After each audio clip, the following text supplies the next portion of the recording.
Hello again, all y'all, aliens and strangers, right? I don't know if I'm going to keep saying that. I'm already getting annoyed by it. But anyway, here is the NRSV personal size large print Bible with Apocrypha in premium goatskin leather. Purple! Yeah, this is kind of a curveball from the Zondervan Premier collection. And I like it. I like the fact that it's just so different than everything else that they put out. Even down to the box. Look at this. This box has some kind of like funky, I don't know what that's supposed to be, but I'm not a design person, but it's a wild and crazy box. Ooh, right. That's really something. So nice box, not a clamshell, two-piece box. Let me show you the sides of it, and even focused. I know, I'm on fire today. Here we go. So I got this, I guess a couple days ago now. Came in a box. Ooh, that's upside down. Shocking. I wonder, I guess that's just the way they designed it. In case you want to put it. Huh, interesting. I wonder if that's a mistake when they made the box, or if that's by design, because all the other sides are facing the other direction. Little thing. Not that I care, but yeah. I think it's probably supposed to be that way. Interesting. I've never noticed that before. Wonder if it's like that on the other boxes. La la la. So yeah, I came in a box full of Bibles, and some of those are quite nice as well. But for whatever reason, I'm talking about this one first. The retail price and the ISBN here. I believe I paid $105 or so for this. So pretty nice Bible. Oh yeah, right. You probably want to look at this part. Here's some features. Whoa! Glad it's still in the box. That's what it's there for, although it's not wrapped, so yeah. Anyway, there's your features. Premium leather. Another thing that's wild and crazy about this we'll get into. A lot of the Premier Bibles, I mean, almost all of them up until recently maybe. I don't have all of them, but pretty dang close. They have a certain, I don't want to say odor, but that's really the word because it doesn't smell good. Odor, like a chemically kind of smell. Here's your little, that. And it came, wrapped in black paper with a nice sticker, but I just tossed that in the trash. So this is a really, really nice Bible, especially the exterior features. So as it says, right, personal size. So it's not a big Bible, it's a little bit chunky, a little bit thick and heavy-ish, but it's just a little bigger than hand-sized. But I could definitely see carrying this to church. But the color is stunning. This purple reminds me of the plum Allen KJV that's so sought after because there are so few of them. I want to say it's a 63, but I could be wrong. It might be a 53. I don't remember off the top of my head. And then they did speckled art gilt instead of doing the standard gold gilding with like red under or blue under that. They did speckled, which that's recently come back into, I don't know, it's become popular again. So I don't know. So let's see. So I love the color, the goat skin itself. I'm getting ahead of myself. Nice grain on that. But yeah, there's no smell. Like nothing. I don't know what they did. It's like they put them in a box of baking soda after they finished them so that they could just suck all the odor off, because they don't smell. It's nice. Like I wouldn't mind a little bit of a leather smell, but I'd rather have no odor than some odors. This is really, because odor's bad or almost good, right? Yeah. I mean, it doesn't smell good, but it doesn't really smell at all. Anyway, let's move on. Got a nice spine. Well-defined hubs, Holy Bible. They've kind of kept this pretty uniform, which I guess that's all right. Doesn't really matter. But it's stamped. My edition at least is stamped. It's well-centered, and yeah, it looks good. Not too deep on the stamping, but not, I don't know. It's got the hubs to protect it, so it should last okay. It's quite soft too, this leather, and fairly floppy, I must say. The liner is the same color, which is fine. I always like a contrast, like a different color in the liner, but it is purple, so I'll not make an exception. I appreciate it. You do have a black end sheet, not a purple one, but I like it that it's kind of a vinyl one and not just paper. So, you know, if you get any moisture on it, you can just wipe it off and go on with your day. Nice gilt line around here. And then the corner work, I mean, it's not really a thing with these, but you can take a look. It's not bad, I mean, for what it is. I never expect these to be perfect, but I should probably put my glasses on so I can see what I'm talking about. I just tried to tap the Bible to focus it. You ever do that? Or try to zoom in like that, right? So getting into the beginning of it, or before we do that actually, there's a bit of yap on this, which is quite nice. And, you know, because it's shipped in that black paper, it's already somewhat trained. But best way, I guess, to show you that is to show you there. Nice bit of overlap. I'm gonna kind of hold it up here. It's not gonna touch, but it's what you'd call a generous semi-yap, right? I like it a lot.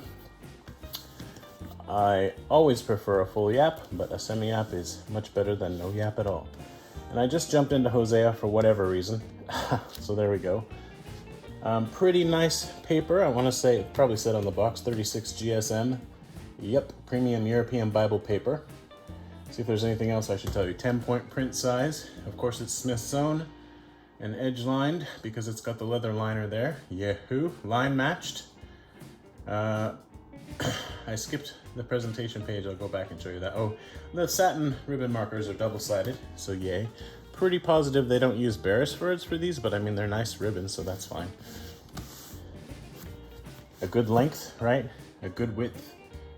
A nice color combination and double satin, so no reason to change those out. Unless you're just, I guess you just really want to have different ribbons. Okay, so I'm all over the place. Here we go. I thought it was interesting how the presentation page, okay, first of all, what needs to happen here, I'm not gonna just talk about the good stuff.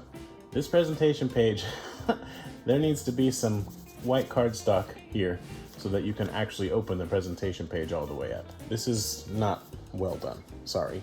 I mean, they're great Bibles, especially for the price, but like, you wanna be able to look at the presentation page without it doing that. So that's why you need to have some cardstock pages here. And then have the presentation page open flat. But it is a nice presentation page, a little bit glossy, unfortunately. I started to say, I just thought it was interesting that they included that as a feature in the list of features, a 4-colored presentation page. Woo, that's so exciting, 4 colors. Anyway, there's your title page.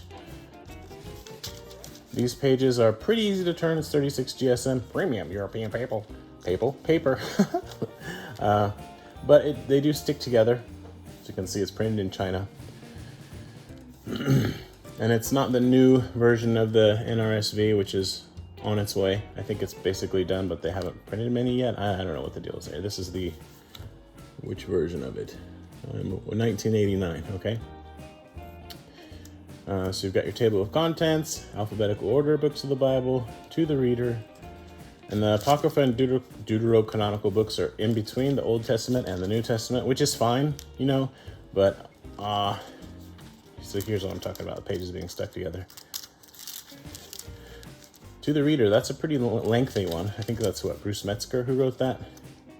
If I can get the pages separated, sheesh. Yeah, Bruce Metzger, okay.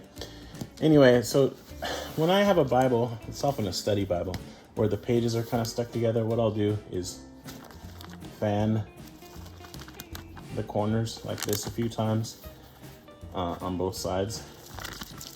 And that helps immensely, getting them unstuck. Maybe hit once on the edge and then turn it the other way and do the same thing. So just a little tip there. But let's see. If you remind me later in this video, I'll get some other purple Bibles to compare, because this is a different purple. Okay, so I just jumped into wherever, it doesn't matter. Here's your Proverbs. Looks pretty good. The paper is pretty dang opaque. Like I said, 36 GSM. You've got the line matching, so that's fantastic. Psalms. To me, the font and the spacing and the leading, it's all okay. It's not hard to read, but it doesn't sort of seem really easy. I've been a bit spoiled lately. I've been reading the Heritage ESV, or ESV Heritage, which is super easy to read, and then even the Omega. Like, this is good, but I just feel like, for me, it's preference, I suppose, to some degree.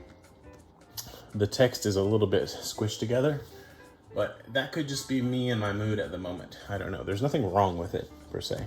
Margins are, there. You could write something in those. I think it's good for this kind of a Bible. The gutter margins are actually decent. A lot of times there won't be enough it does curve a little bit into the gutter, but not bad. And honestly, most Bibles, if you look at them long enough, you're going to discover that there's a bit of curve there. That's just going to happen. So this is actually pretty good. If you look at the actual amount of gutter margin, there might even be a bit more than there is here, which I approve of. I think there should be more here so that you just get that, get the text out of there. So, cockle check, very nicely bound, nothing, no noise. Okay, moving on from Ezekiel. Oh, Tobit. Hello, Tobit. So I guess I should show you the title page for the Apocrypha and Deuterocanonical books. In the book of Zechariah, the Bible clearly states. Name of that tune in the comments. Who sang it? When did they sing it? What's the song? Okay, the Apocryphal Deuterocanonical books. / Yeah, so there they are. And I mean, I get it. It makes sense to have them in the middle, obviously. However, getting back, let me get to the New Testament. There's your title page for the New Testament. The New Testament ends up being this little bit of the Bible, because in the back, it's not red letter, as you can see. Pages do stick together a bit, but that's just one of the things you deal with. In the back, there's not a whole lot going on. You get to the end of Revelation. Come on, Revelation. Come, Lord Jesus, quickly come. And you have this. And again, you have this kind of tabbed in nonsense, which, I mean, it's fine. It's just not ideal. A little bit more paper in the back, like white paper, would have helped with that. And then so you've got a few pages, very few pages, like one. Ow, I think I just got a paper cut. Things I do for you people, just a tiny bit of note paper, fine. It's just Bible paper, and then this. And I mean, I know they wanted to keep it from getting too thick, right? But what's another millimeter, honestly? Throw in a little bit more paper, and I did get a bit of a paper cut there. Here you have the ISBN number printed on the inside, which, I mean, better than the outside, right? But why? Yeah, let me take another look at these corners. They're actually, are these corners not cut? I'm just, give me a minute here. All right, well, this is what I can say, and it's controversial. Most Schuyler Bibles, unless they're changed altogether, I think still most Schuyler Bibles, not the full Yap ones, the newer ones, they cut the corners, or they have the Youngblood cut the corners so that they're just easier, right? And they're perimeter stitched anyway, so it's kind of like whatever. But it's not necessary. If you flatten out the leather, you can, right? You can do it. So like a rebinder is probably not going to cut the corners, a good rebinder. But here, I think this has been cut, but sorry, I've got a owie on my finger. But it's really actually well done. This is a better corner than a lot of my Quentels.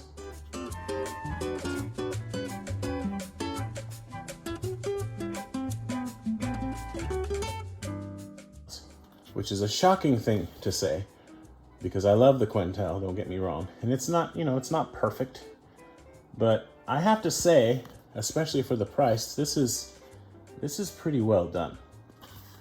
I can't tell, and I mean, it's because my eyes are failing me, honestly. I'm not 100% sure if these are cut or not. Also, I need more light.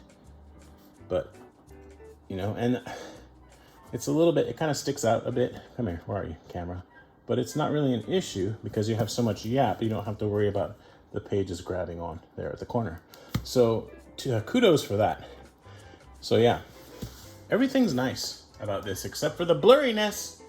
Hey, stop being blurry. Okay, right, so just the one thing that I was gonna say earlier, I was reading in 1 Peter this morning, and I was dealing with this.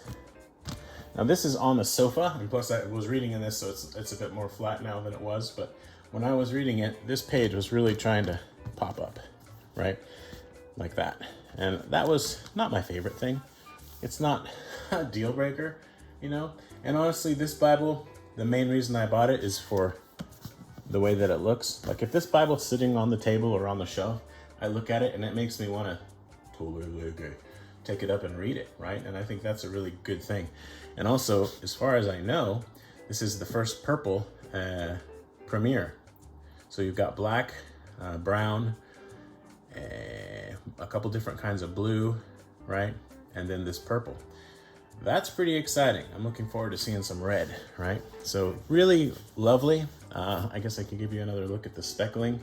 I'll say that this speckling is more speckly than you get with an Allen. The Allens tend to be, or even yeah, I guess just Allen is really the ones who are doing it right now. Not quite so speckly.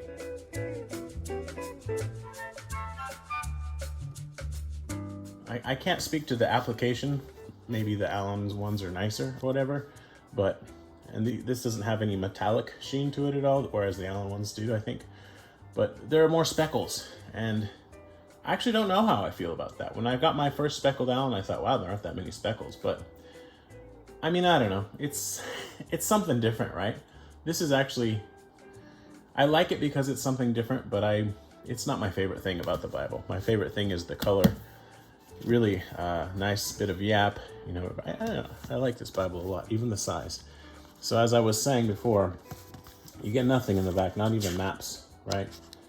So I would have preferred some maps and a little concordance, right, and some white pages, but I'm really not going to complain for $100, right?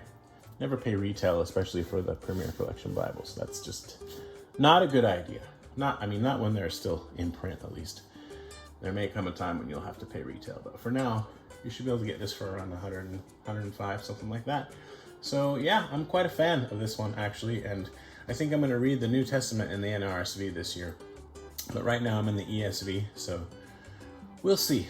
I'll probably finish 1 Peter anyway, and mark it off on my Matthew Everhard chapters of the Bible list. Okay, so thanks for watching this long video, and I hope you enjoyed it. And let's see if I can do something like this. La la la la. No, I really can't. I can't do something like this. I want to give a shout out to the Everything Bibles group on Facebook because it's an awesome group. I won't say why, just it is. And there you go. Okay. Blam. Yay. Oh, let's even get that. There we go. Oh, that's wonderful. So wonderful. A little bit of shadow. Okay. Again, thanks for watching. Bye-bye.